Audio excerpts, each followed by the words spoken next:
Good morning, students. I am Samatha, lecturer in chemistry. Okay, students, today we will discuss about analytical data analysis. Okay, here nature of quantitative analysis. Modern analytical chemistry is concerned with the detection, identification, measurement of the chemical composition. Okay, in modern analytical chemistry, this modern analytical chemistry is deals with detection and identification and measurement of the chemical composition using existing instrumental techniques and the development or application of new techniques and instruments. It is a quantitative science. Desired result is always numeric. Okay, in this quantitative analysis, the result is always in numeric. Quantitative results are obtained using devices or instruments that allow us to determine the concentration of a chemical in a sample from an observable signal. There is always some variation in that signal or value measured over time due to noise and or drift within the instrument. Okay, here quantitative results are obtained using devices or instruments. Okay, how can we get quantitative results? By using of devices or instruments we can get the quantitative results. These quantitative analysis is allow us to determine the concentration of a chemical sample, and there is a always some variation in that signal means there is always variation in values or and these variation is due to the noise or drift within the instrument. We also need to calibrate the response as a function of analyte concentration in order to obtain meaningful quantitative data. As a result, there is always an error, a deviation from the true value inherent in that measurement. One of the uses of statistics in analytical chemistry is therefore to provide an estimate of the likely value of that error. In other words, to establish the uncertainty associated with the measurement. Okay, we also need to calibrate the response as a function of analyte concentration. Okay, here we also calibrate the response in order to obtain meaningful quantitative data. As a result, in any quantitative analysis, as a result, compulsory there is an error, that is a deviation from the true value.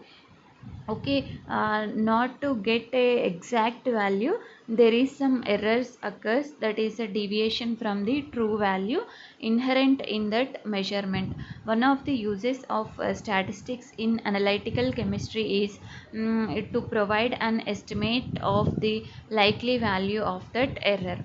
In other words, to establish the uncertainty associated with the measurement.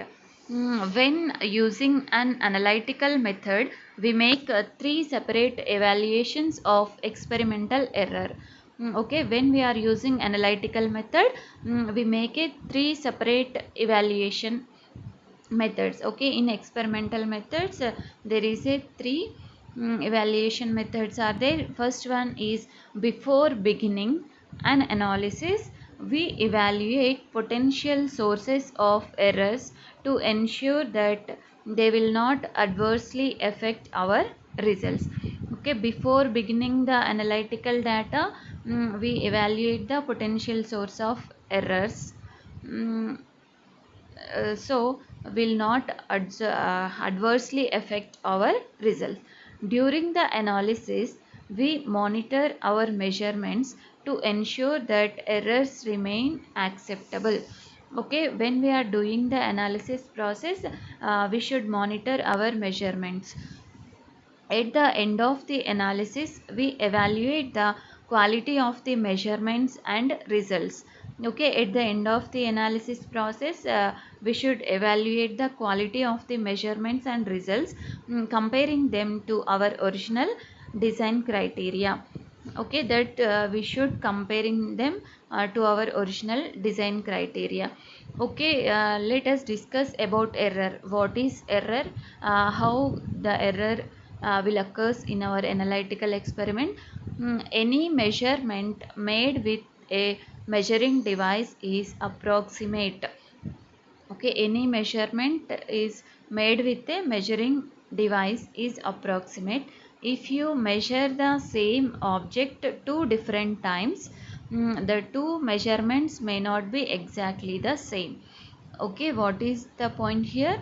If we are using the same object in two different times, okay, same experiment, same object, but we have done in two times, but we can't get two exact values the same time.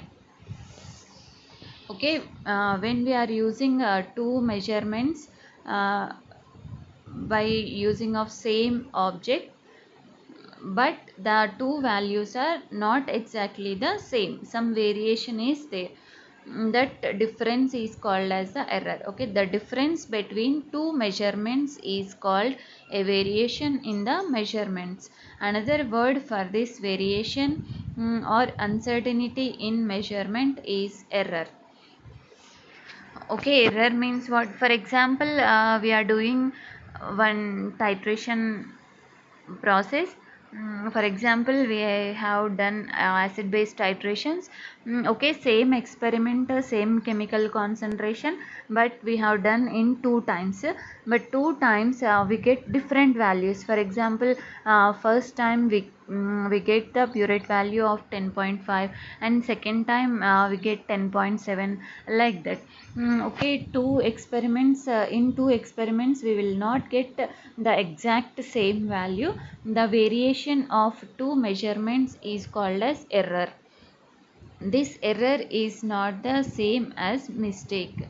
Okay, the error is occurs, but this error is not called as a mistake.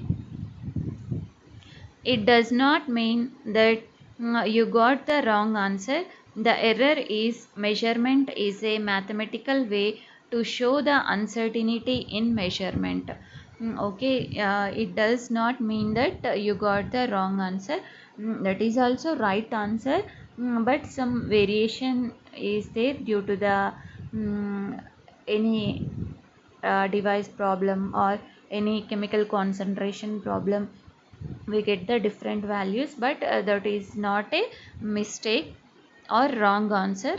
The error in measurement is a mathematical way to show the uncertainty in the measurement. Error is a mathematical way to show the uncertainty in the measurement. It is the difference between the result of the measurement and the true value of what you were measuring. Okay, here error is equal to true value minus measured value. Okay, for example, in theoretical records, we have some value, for example 10.5, like that. But we get in practical value or measured value is 10.2, something like that. Okay, here error is equal to true value minus measured value. True value means here as per records. As per records or theoretical value is called as a true value.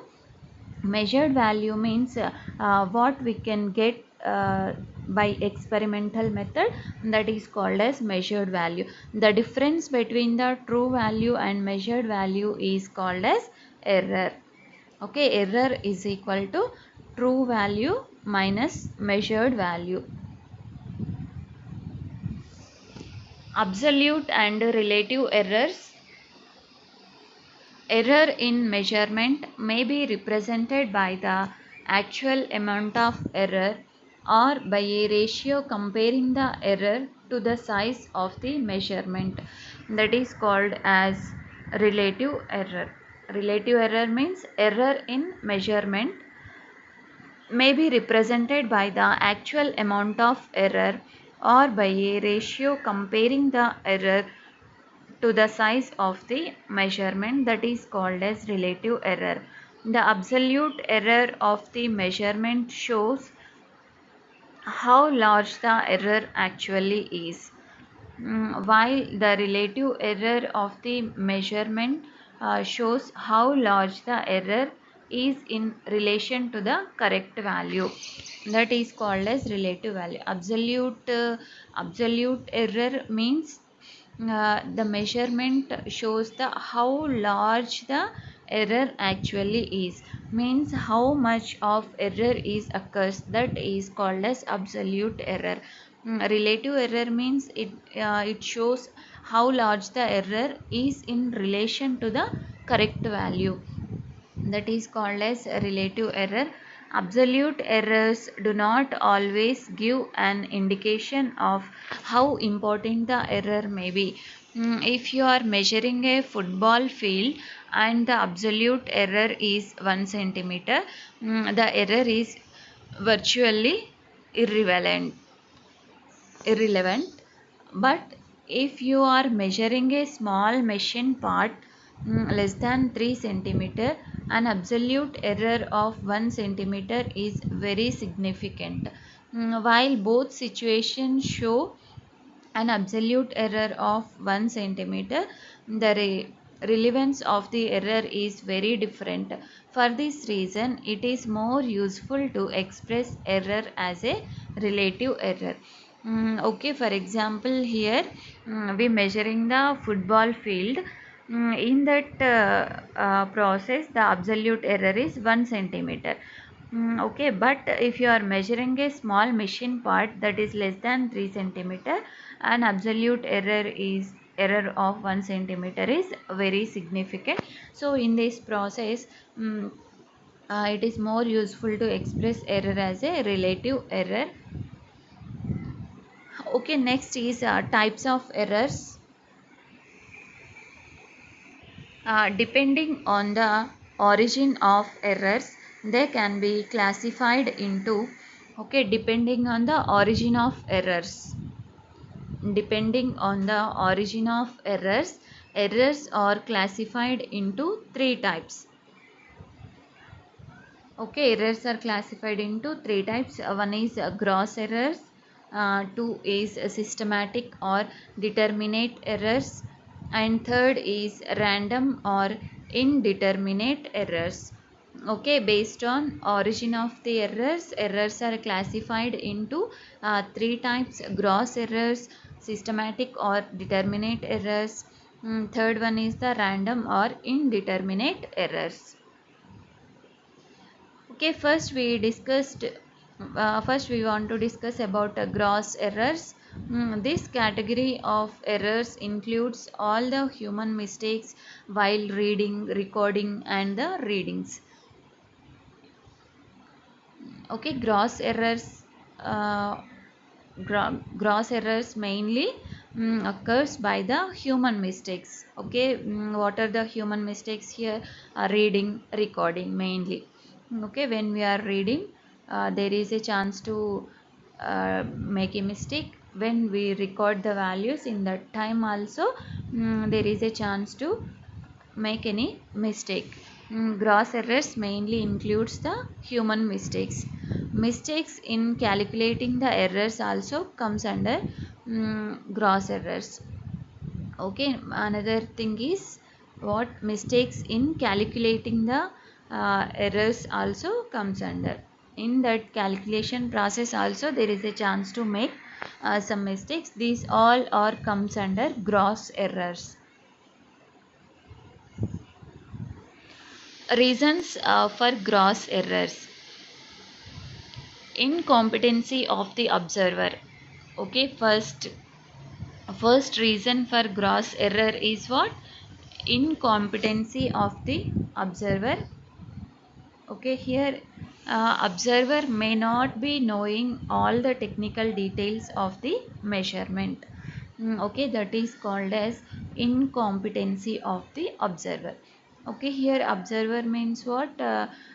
Who will do the experiment? Those are called as observer. Here observer may not be knowing all the technical details, means observer don't know about taking readings or taking measurements or technical part of the measurement. If the observer uh, not get any idea about technical details of the measurement, this type of gross errors will be occur. That is called as incompetency of the observer. Second one is the carelessness. The observer may not be measuring the value with full attention. For example, the students are recording a value in a lab while chatting with their batchmates. Okay, that is also one carelessness. Okay, carelessness means the observer may not be measuring the value with full attention. Okay, for example, students are taking readings or recordings, at the same time they are chatting with friends or batchmates.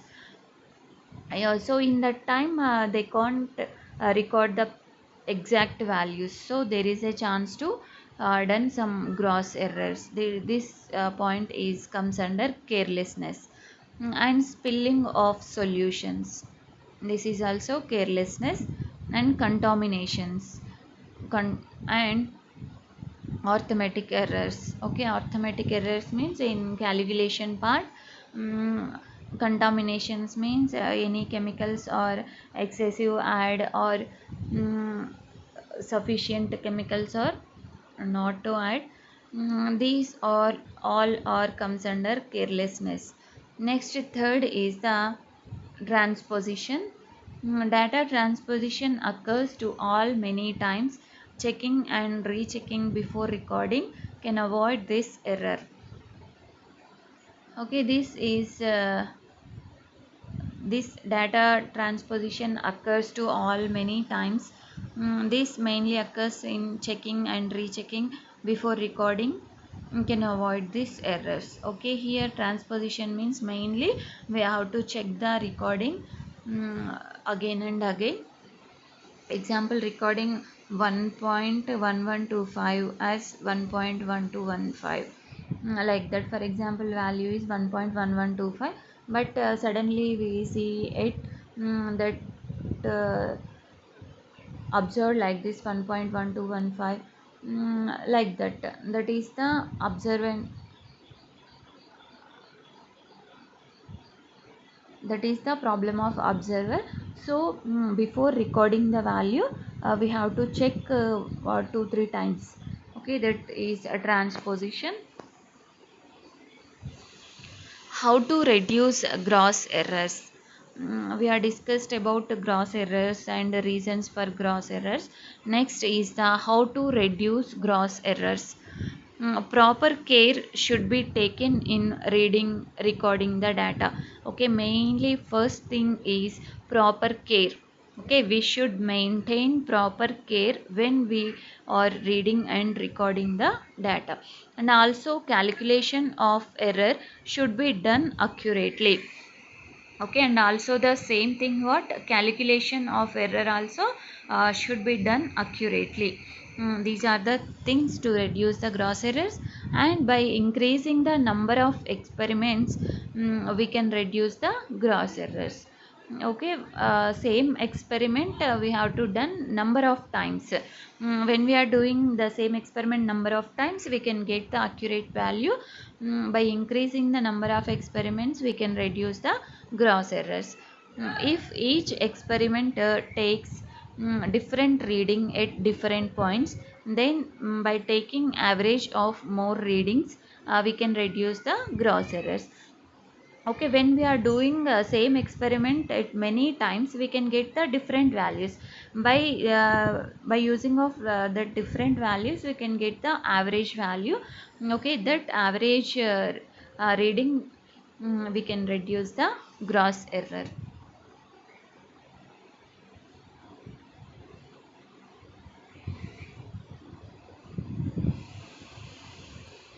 Next is the Okay, that is gross errors is completed. Next, second one is the systematic or determinate errors.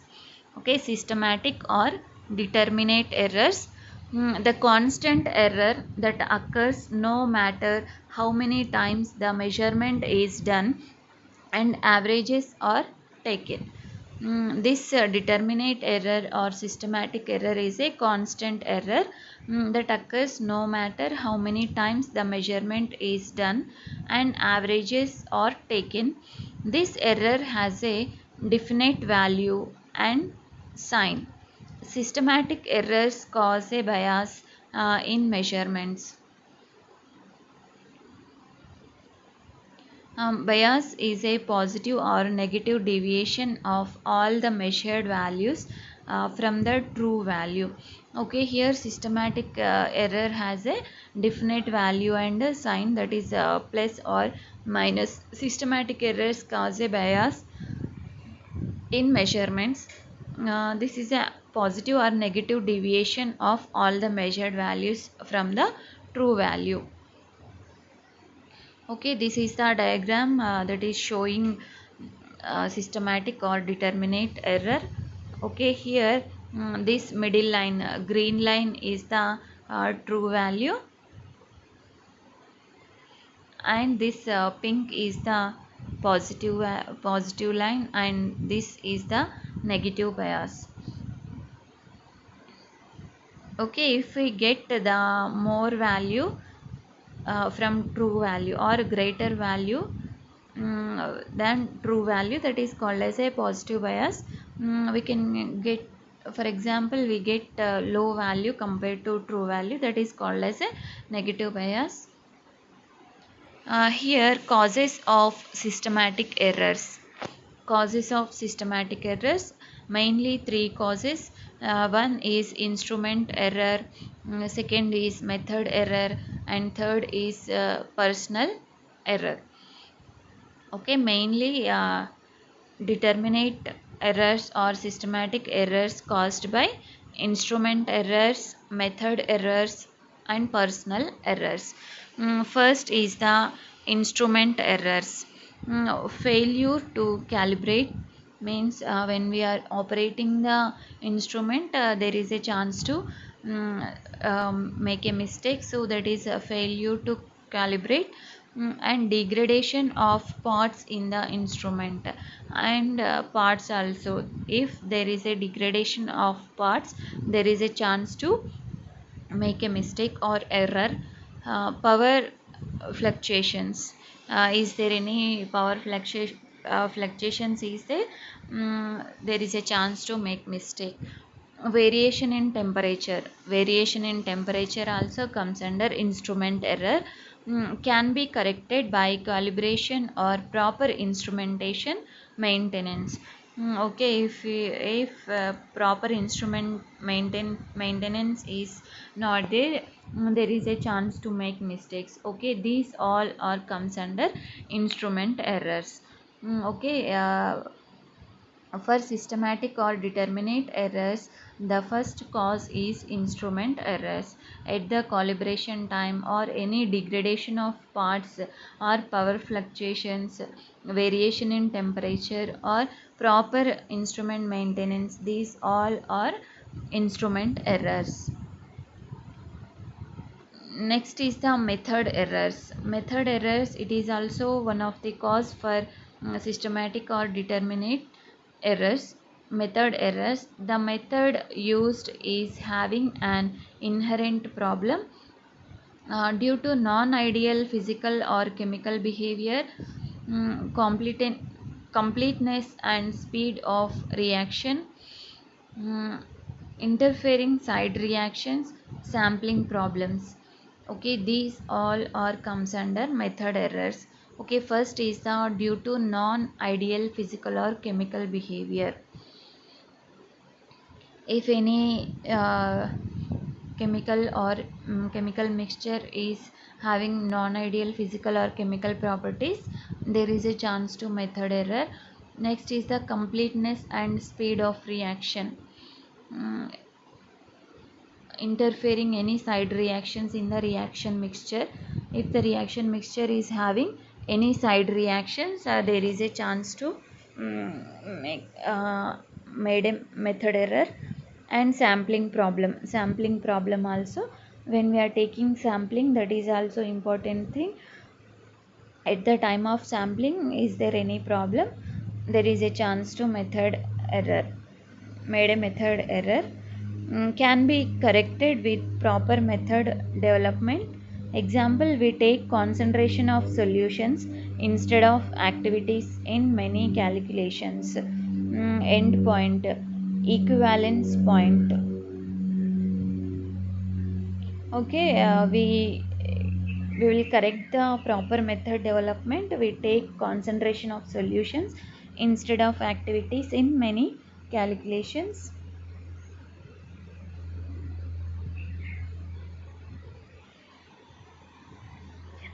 Third cause for systematic or determinate error is personal error. Personal errors. This type of error occurs where measurements require judgment, result from prejudice, color acuity problems, can be minimized or eliminated with proper training and experience. Okay, these are the personal errors. Personal errors means this type of error occurs where the measurements is there is a chance to occur personal error, require judgment, result from prejudice, color acuity problems, can be minimized or eliminated with the proper training and experience. Okay, if you are taking any proper training and experience, we can correct the personal errors. Here the personal errors. Okay, here endpoint is the, where is the endpoint here? 19.82 ml is there, 19.70 ml is there, 19.62 ml is there. Okay, here where is the endpoint? The observance of, or the observation of exact endpoint is very important. If we take any wrong value, that is comes under personal error. Okay, when we are taking the endpoint value, clear observation is required here to get exact value.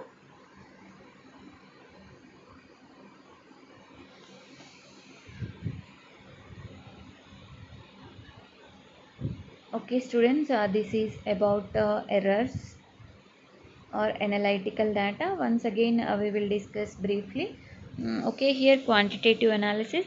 Modern analytical chemistry is concerned with the detection, identification, measurement of the chemical composition. Okay, these all are having analytical chemistry. It is a quantitative science. Desired result is always in numeric. Okay, quantitative results are obtaining using devices or instruments that allow us to determine the concentration of a chemical in a sample from an observable signal. There is always some variation in the signal or value measured over time due to noise or drift within the instrument. And we also need to calibrate the response as a function of analyte concentration in order to obtain meaningful quantitative data. As a result, there is always an error. Okay, that error means the deviation from true value inherent in that measurement. One of the uses of statistics in analytical chemistry is therefore to provide an estimate of the likely value of that error. In other words, to establish the uncertainty associated with the measurement. When using an analytical method, we make three separate evaluation of experimental errors. Before beginning an analysis, we evaluate potential sources of errors to ensure that they will not adversely affect our results. During the analysis, we monitor our measurements. Okay, first, when we are doing the analysis process, we should monitor the measurements. At the end of the analysis, we evaluate the quality of the measurement and results. What is an error? Any measurement made with a measuring device is approximate. If you measure the same object two different times, the two measurements may not be exactly the same. The difference between two measurements is called as a variation in the measurement. Another word for this variation or uncertainty in measurement is called as error. Okay, this error is not the same as a mistake. And it does not mean that you got the wrong answer. The error in measurement is a mathematical way to show the uncertainty in the measurement. It is the difference between the result of the measurement and the true value of the what you are measuring. Error is equal to true value minus measured value.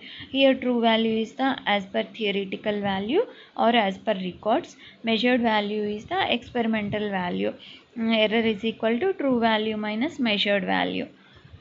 Absolute and relative errors. Error in measurement may be represented by the actual amount of error or by a ratio comparing the error to the size of the measurement. The absolute error of the measurement shows how large the error actually is, while the relative error of the measurement shows how large the error is in the relation to the correct value. Absolute errors do not always give an indication of how important the error may be. If you are measuring a football field and the absolute error is 1 centimeter, the error is virtually irrelevant. But if you are measuring a small machine part, an absolute error of 1 centimeter is very significant, while both situations show an absolute error of 1 centimeter.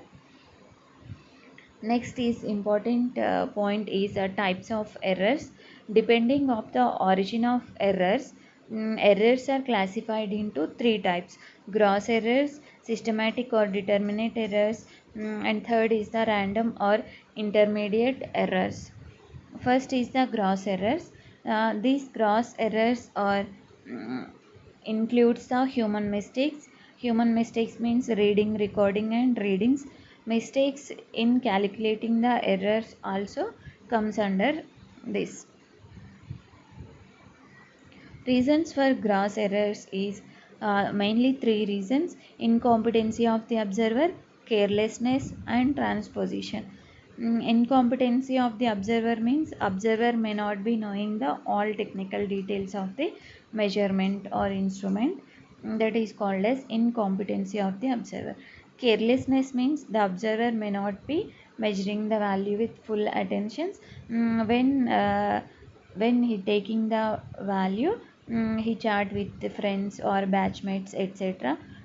Spilling of solutions, contaminations, and arithmetic errors, these all are carelessness. Transposition. Data transposition occurs to all many times. Checking and rechecking before recording can avoid this error. Transposition means sometimes the values are having same relative numbers. There is a chance to make mistake. So here clear observation is important. That is called as a transpositions. When we are taking values or readings, we should maintain the clean observation.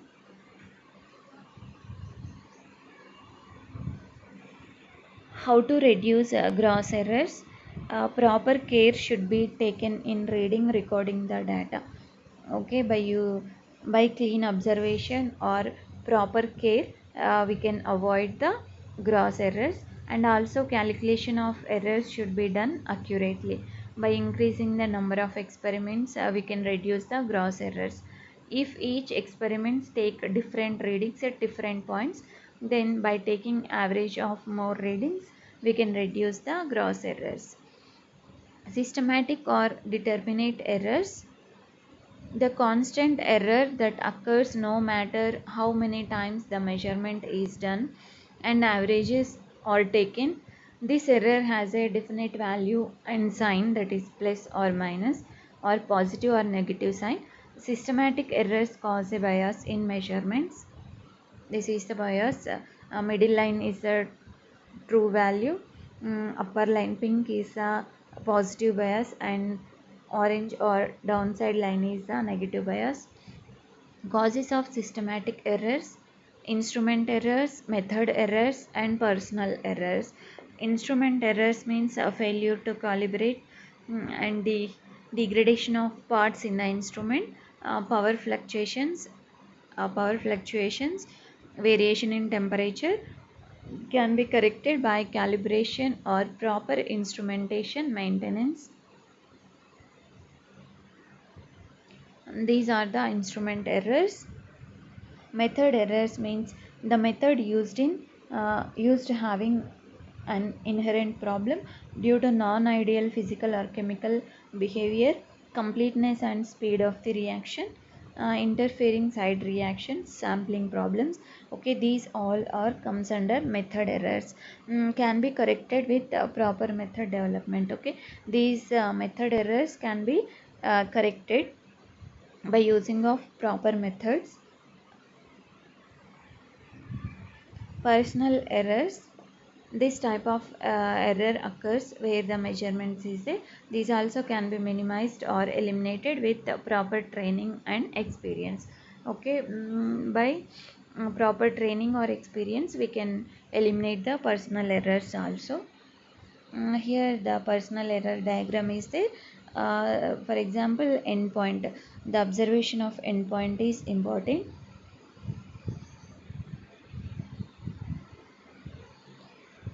Okay students, this is about today's session. Hope you understood. Thank you.